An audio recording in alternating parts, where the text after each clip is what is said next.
I had to get a pillow shot for Alan from the Library of Alexandria.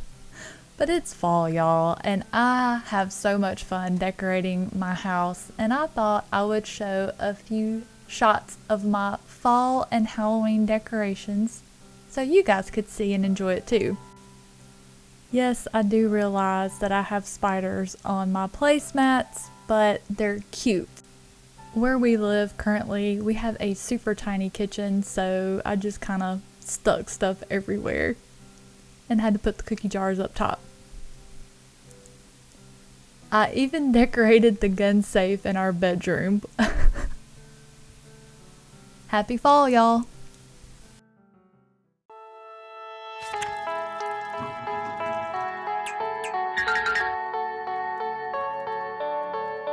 What up, nerds? My name is Leslie, and welcome to The Nerdy Narrative, a channel where I like to talk about all sorts of bookish related things in the science fiction, fantasy, and horror genres. Today is Monday, and on Monday mornings, I like to recap what I read last week and then talk a little bit about what I plan to read this week. Una from the Codex Cantina and I are still continuing our journey through the One Piece manga. Last week, we continued our journey through the Thriller Bark arc, where Luffy and the Straw Hat Pirates realized there were a little bit more than meets the eye to the inhabitants of Thriller Bark. After the crew moved on from Thriller Bark, they entered into Sabody. I'm not sure if that's pronounced correctly.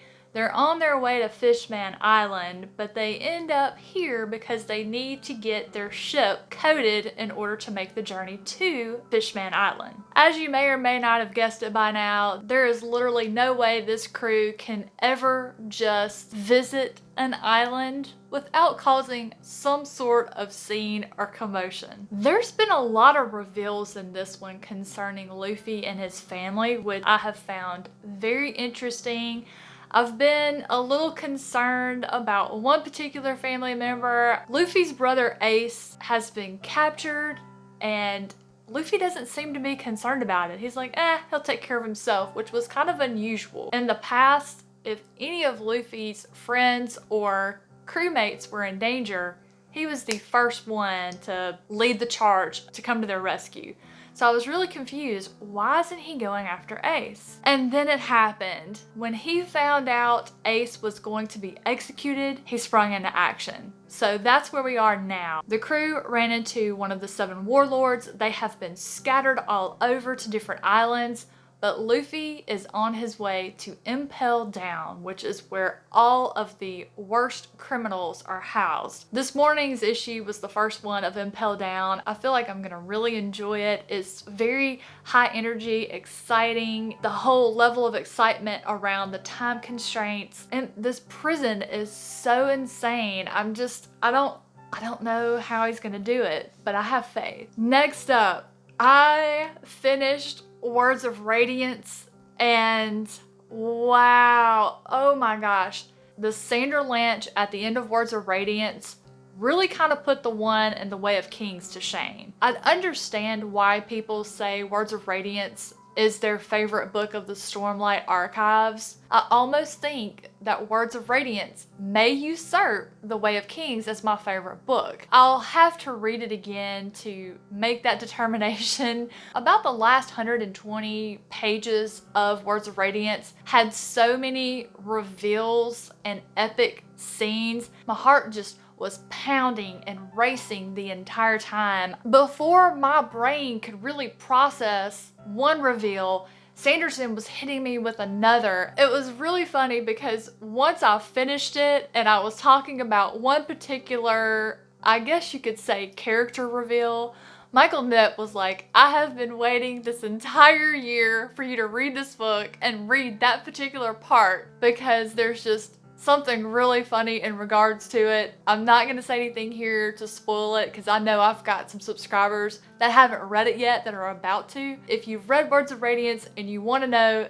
DM me, I'll tell you. Or you can watch the Stormalong 2020 live show, which is going to be on Thursday night. The Stormalong 2020 live streams are always hosted by Christy Lewis's channel. I'll have that in the description box down below if you want to join. If you've read this book, I invite you to join us because I imagine it's going to be really hilarious to listen to all of us first timers gush about all of the quotes and reveals and character scenes that we really enjoyed, because there were a lot of really hilarious things that happened in this book that are just gold. The next book that I finished was the original, which was authored by Mary Robinette Cowell and Brandon Sanderson. I did get the audiobook for this one from NetGalley and listened to it. One thing about the audiobook I didn't enjoy is it had ambient sounds and music that accompanied some of the scenes. I did not care for that, mostly because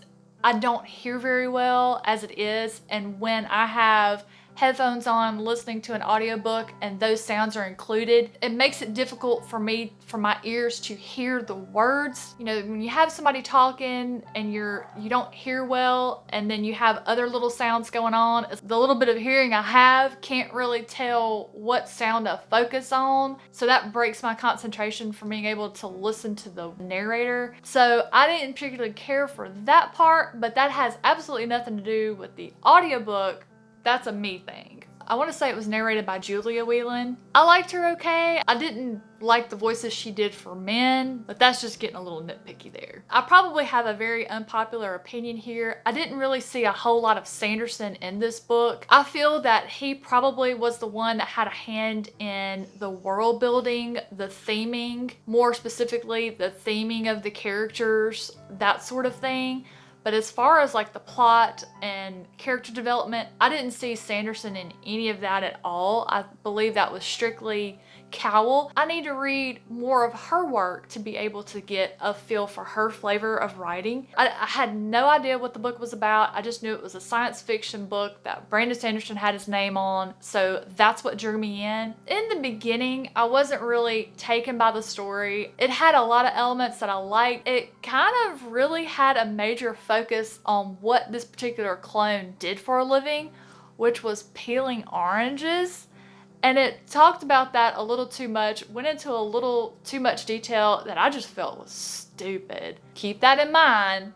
These are my personal opinions. When I got to the ending, everything changed for me in regards to this book. It made me rethink everything I had been thinking up until that point, and actually made me want to reread it. But I want to read the physical book this time so I can pay better attention and take better notes. So I'll update more on that later. Listening to that book made me want to do two things: reread it in a physical copy, and also read more about Mary Robinette Cowell to see what I think about her and her writing style. I want to read one of her books first so I can determine on my reread if I see more of a Sanderson flavor. Next up, I read Shadows Rising by Madeline Rowe. This is one of the books chosen for me by Julie over at The Hungry Bookworm to stick on my September TBR. She and I are both huge fans of World of Warcraft, the MMORPG. We've both played since the beginning when it first came out in I think 2004. If you've not played World of Warcraft, or you don't read the lore or the previous Warcraft books, and you are not up to date when you read this one, it will make zero sense to you. You will not understand anything about it.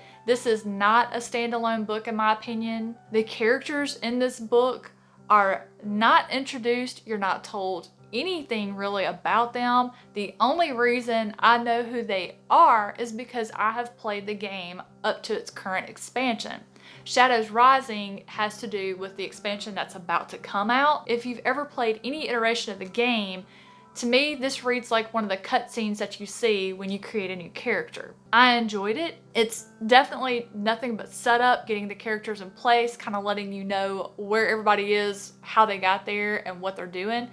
There is almost zero action. I enjoyed it because I'm a huge lover of the game and the lore, so that's a very pigeonholed book in my opinion. I also started An Easy Death by Charlene Harris, which is another book that Julie chose for me. I've read the entire Sookie Stackhouse series by her and enjoyed it very much. I'm not deep off into this one just yet. I think I'm only about 50 pages in. So An Easy Death is set in a fractured United States back around when Franklin Roosevelt was president in the Great Depression age. But something's a little different. In fact, there aren't any states, there's territories like Texnoma and Dixie, and there's even like California areas like Russia. The main character, Elizabeth Rose, or Gunny Rose, it works for a team where they help people move safely from one territory to another. That's what I've learned so far. I'm very interested in it. Or there's been whispers about magicians, so there must be a magic system involved, and I am